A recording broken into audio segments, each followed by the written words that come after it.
Hello everyone, जय Hind, Vande Mataram. Shivan sir के YouTube channel पर एक बार फिर से आप सभी का स्वागत है। और आज की वीडियो डीएलएड थर्ड सेमेस्टर के सामाजिक अध्ययन की हम मैराथन क्लास लेंगे, जो कि डीएलएड राजन सीरीज जो आती है ना, उसके कुछ इंपॉर्टेंट प्रश्न जो एग्जाम में हर बार रिपीट होते रहते हैं, बस उन्हीं को हम देखेंगे। तो चलिए शुरू करते हैं बिना किसी देरी के। और हाँ, वीडियो को अभी लाइक कर दो, बाद में आप लोग लाइक नहीं करते। चैनल को अगर सब्सक्राइब नहीं किया तो अभी के अभी सब्सक्राइब कर दो, ठीक है। चलो शुरू करते हैं। संसद का उच्च सदन या द्वितीय सदन कौन सा होता है? लोकसभा, राज्यसभा या दोनों? तो यहाँ पर हमने ऑप्शन पहले से टिक कर रखे हैं, ठीक है। 2018 में प्रश्न आया भी है, तो राज्यसभा होता है। संसद का उच्च सदन या द्वितीय सदन हम बोलते हैं राज्यसभा को। राष्ट्रपति पद के नामांकन के लिए कितने प्रस्तावकों एवं अनुमोदकों की आवश्यकता होती है? 50 प्रस्तावक होने चाहिए और 50 अनुमोदक होने चाहिए, ठीक है। देश का सबसे बड़ा राष्ट्रीयकृत प्रतिष्ठान है, क्या है? रेलवे, ना कि वायु परिवहन, रोडवेज, जल परिवहन, यानी है रेलवे ही सबसे बड़ा राष्ट्रीयकृत प्रतिष्ठान है। तो देश की मुद्रा की पूर्ति को नियमित करता है, कौन करता है बताइए? भारतीय reserve bank, state bank of India या व्यापारिक बैंक या भारतीय औद्योगिक विकास बैंक? तो इसका सही उत्तर होगा भारतीय रिजर्व बैंक, यानी कि reserve bank of India, RBI, देश की मुद्रा की पूर्ति को नियमित करता है। चलिए आगे देखते हैं जल्दी से। अगला प्रश्न हमसे पूछा कि कौन सा केंद्र सरकार की आय का स्रोत नहीं है? सीमा शुल्क, आयकर, केंद्रीय उत्पादक शुल्क, भू राजस्व? तो इसका सही जवाब होगा भू राजस्व। सबसे अधिक जनसंख्या घनत्व वाला महाद्वीप कौन सा है? एशिया, यूरोप, अफ्रीका या उत्तरी अमेरिका? कमेंट करिए। तो इसका सही जवाब होगा उत्तरी अमेरिका, सबसे अधिक जनसंख्या वाला घनत्व वाला महाद्वीप है, ठीक है। शक्ति का गैर परंपरागत स्रोत कौन सा है? सौर ऊर्जा है, ठीक है, ना कि खनिज तेल, प्राकृतिक गैस, कोयला मत लगाना। सौर ऊर्जा इसका सही आंसर है। ग्रीन इंडिया मिशन प्रारंभ कब हुआ? वर्ष 2014 में ग्रीन इंडिया मिशन प्रारंभ किया गया, ठीक है। चलिए आगे देखते हैं। अगला 2019 में पूछा गया था, तुझके बाबरी की भाषा है उर्दू, फारसी, हिंदी या तुर्की? तो तुझके बाबरी की भाषा आपको तुर्की ही लगाना है, ठीक है। चित्रकला का सर्वाधिक विकास कब हुआ था? जहांगीर के शासनकाल में हुआ था, सही बात है, बिल्कुल। अगला ये प्रश्न जो कि बहुत इंपॉर्टेंट है, स्थायी बंदोबस्त प्रणाली शुरू की 2019 और 2022 दो बार आ चुका है, तीसरी बार भी संभावना है। तो लॉर्ड कॉर्नवालिस ने स्थायी बंदोबस्त प्रणाली शुरू की थी। इलाहाबाद की संधि कब हुई थी? 1765 ईस्वी में हुई थी, ठीक है। ये भी 2019-2022 में दो बार आ चुका है।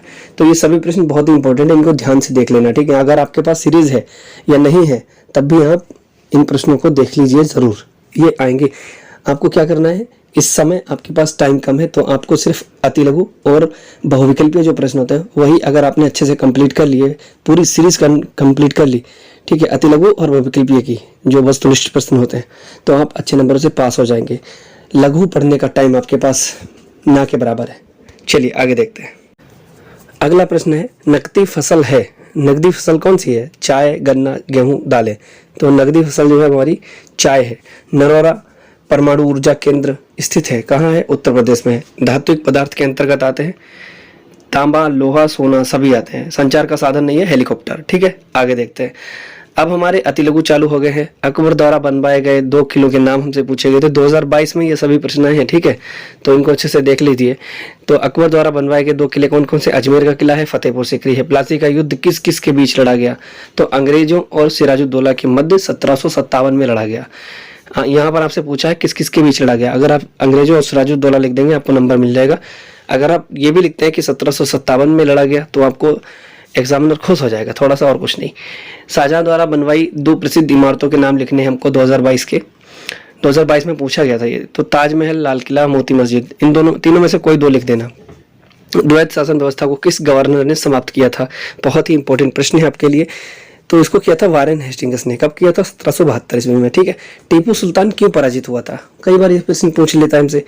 तो फ्रांसीसियों पर वो अत्यधिक निर्भर हो गया था, इसी चक्कर में वो बेचारा पराजित हो गया, हार गया। लॉर्ड मैकाले कौन था? तो ये अंग्रेजी शिक्षा का जन्मदाता था, लॉर्ड मैकाले। 2022 में पूछा गया था। तो ये प्रश्न जितने भी हैं इनको अच्छे से, चाहे अगर आपके पास सीरीज है तो अच्छी बात है, नहीं है तो आप कॉपी पर नोट कर लीजिए, ठीक है। अगला ही बहुत ही इंपॉर्टेंट प्रश्न, भारत में प्रथम रेल निर्माण कब कराया गया? ठीक है।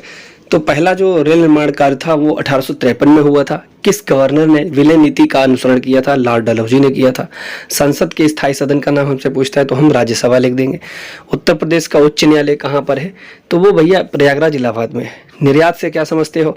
दूसरे देश को जब हम कोई वस्तु भेजते हैं तो उसको हम निर्यात कहते हैं, और जब दूसरे देश से हमारे देश में आती है तो उसको आयात कहते हैं। ठीक है। सबसे तेज चलने वाले यातायात के साधन का नाम तो हवाई जहाज। हवाई जहाज से ज़्यादा तेज कुछ चलता नहीं है। ठीक है। उसकी स्पीड बहुत ज़्यादा होती है, घंटों का काम मिनटों में होता है। आगे बढ़ते हैं बिना किसी देरी के। चलिए शुरू करते हैं।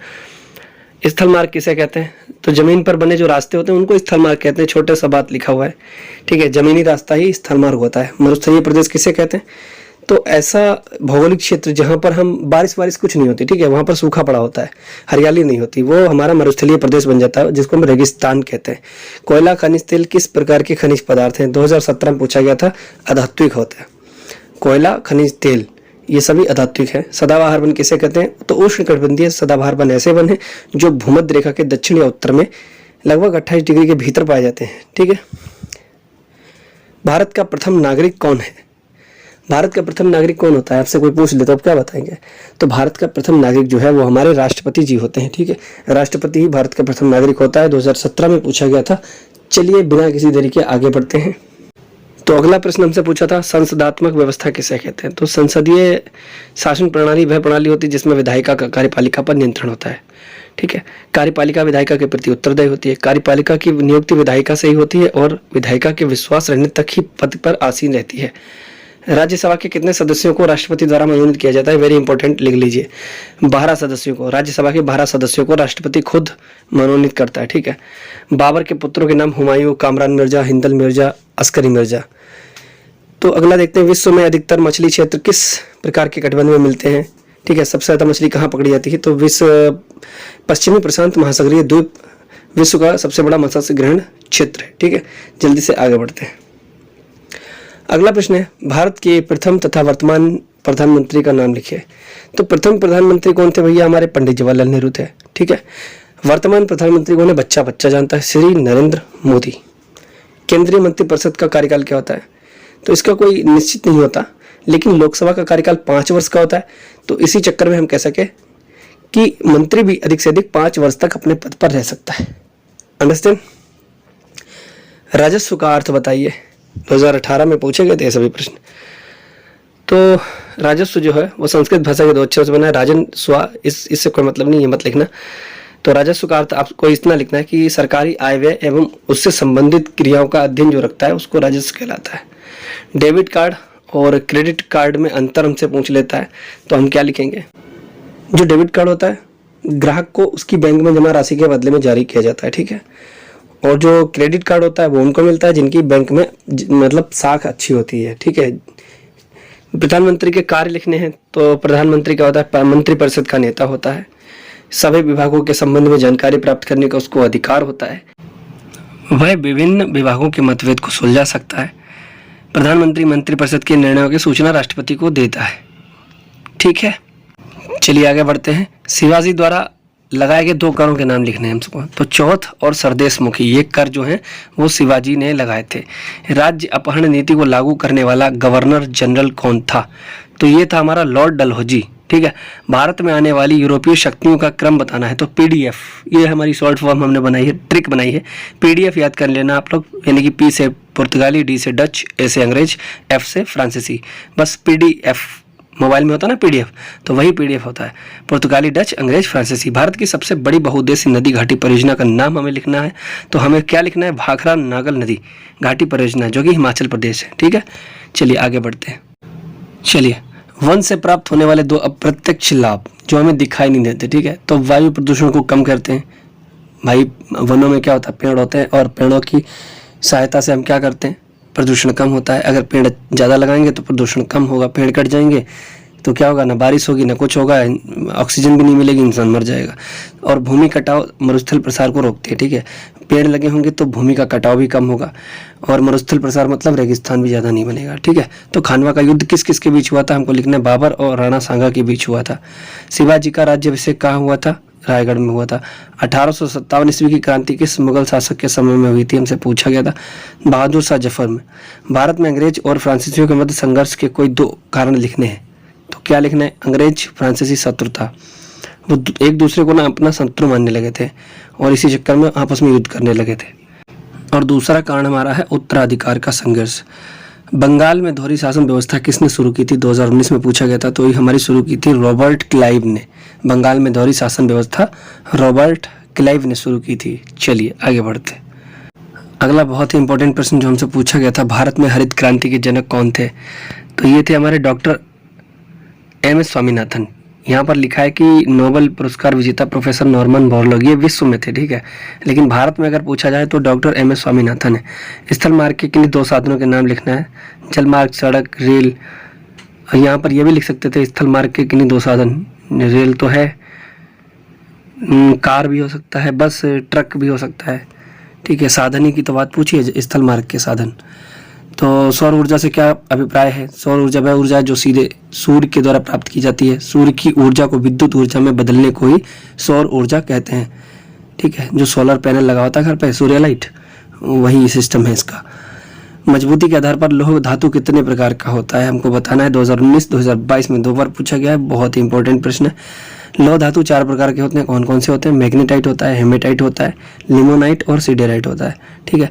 अगला प्रश्न हम देखते हैं, सहारा मरुस्थल किस महाद्वीप में स्थित है? हमको लिखना है। तो अफ्रीकी महाद्वीप में हमारा सहारा मरुस्थल मौजूद है। चलिए आगे बढ़ते हैं बिना किसी देरी के। अब हम बहुविकल्पीय प्रश्न देखते हैं। बाबर के आक्रमण के समय दिल्ली का शासक कौन था? दौलत खान लोधी, सिकंदर लोधी, इब्राहिम लोधी, बहादुर शाह। तो 2022 में ये प्रश्न पूछा गया था, अभी सभी 2022 के हैं। तो हम लिखेंगे बाबर के आक्रमण के समय दिल्ली का शासक जो था वो इब्राहिम लोधी था। हुमायूंनामा का रचयिता कौन था? ठीक है, तो इसका गुलबदन बेगम था, गुलबदन बेगम थी, ठीक है। कालिंजर का दुर्ग स्थित कहाँ है? ये है हमारा बुंदेलखंड में। रोहिलखंड झारखंड छत्तीसगढ़ में नहीं है, बुंदेलखंड में है। पानीपत का द्वितीय युद्ध कब हुआ था? 1556 में हुआ था। ख्वाजा मोइनुद्दीन चिश्ती की दरगाह स्थित है, कहाँ पर स्थित है बताइए जल्दी। तो ये दरगाह जो है वो अजमेर में स्थित है। किस देश के व्यापारी सबसे पहले व्यापार करने भारत आए थे? अंग्रेज आए थे सबसे पहले, फ्रांस आए थे, डच आए थे या पुर्तगाली आए थे? तो पुर्तगाली आए थे। हमने बोला था ना अभी थोड़ी देर पहले पीडीएफ, तो पुर्तगाली सबसे पहले आए थे भारत में व्यापार करने के लिए। पिट्स इंडिया एक्ट कब पारित हुआ था? ये हुआ था 1784 ईस्वी में।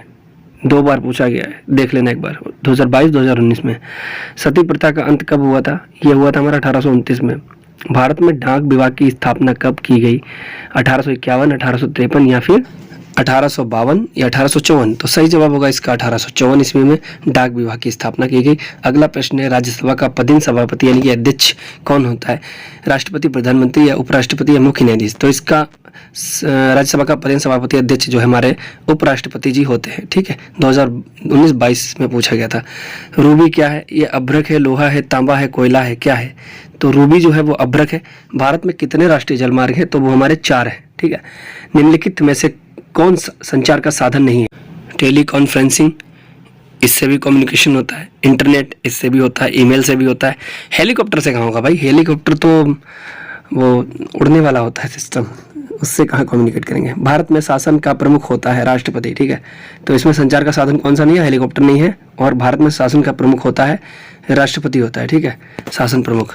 अगला प्रश्न हमारा, सूर्य उदय का देश कौन सा होता है? जापान है, ठीक है, बिल्कुल सही जवाब। 7 टापुओं का नगर है, दिल्ली, इलाहाबाद, कानपुर या मुंबई? तो इसका 7 टापुओं का नगर कौन सा है? मुंबई है। एशिया का पेरिस कौन सा है? थाईलैंड है। मेरियाना गर्त का संबंध किससे है? हिंद महासागर, अरब सागर या प्रशांत महासागर? तो इसका सही जवाब होगा प्रशांत महासागर से मेरियाना गर्त का संबंध होता है, ठीक। अगला हमारा प्रश्न है, विश्व का सर्वाधिक डाकघर वाला देश कौन सा है? पता है आपको? भारत। भारत में ही सबसे ज्यादा डाकघर हैं, पोस्ट ऑफिस हैं, ठीक है। गगनचुंबी इमारतों का नगर कौन सा है? तो यूएसए है। देश में आपातकाल की घोषणा कौन कर सकता है? राज्यपाल करेगा, उपराष्ट्रपति करेगा, प्रधानमंत्री करेगा या राष्ट्रपति करेगा? तो भैया राष्ट्रपति ही शासन प्रमुख होता है, तो वही राष्ट्रपति ही आपातकाल की घोषणा कर सकता है, ठीक है। जल्दी से आगे बढ़ते हैं। भारत की संघीय कार्यपालिका का संवैधानिक प्रमुख होता है राष्ट्रपति होता है, सही जवाब। लोकसभा में सदस्यों की अधिकतम संख्या है 552, 250 या 245, 260? तो इसका सही जवाब है 552, ठीक है। राज्यसभा में सदस्यों की अधिकतम संख्या कितनी होती है? 250 होती है। लोकसभा में सदस्यों की संख्या 552 और राज्यसभा में 250 यानी कि 250।